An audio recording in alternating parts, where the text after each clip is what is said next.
How to fix Google Chrome lagging. If you find this video helpful, drop a like and subscribe. But anyways, getting into it, it's very simple to go ahead and do this. So what you want to do is open up Google Chrome and then go ahead and press Shift and Escape on your keyboard. And what you can also do is press the three dots on the top right, and then what we're going to do is go to More Tools, and then you're going to see Task Manager as one of the options.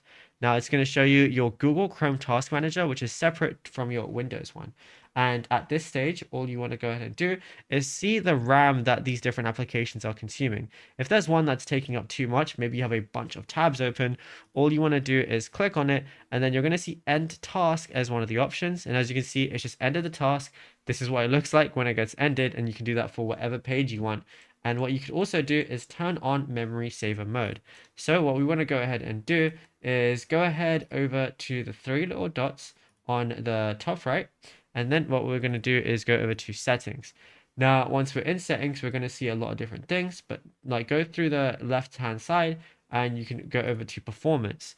Now, what we want to go ahead and do is memory saver is turned off. What you want to do is go ahead and turn it on to see if that works for you.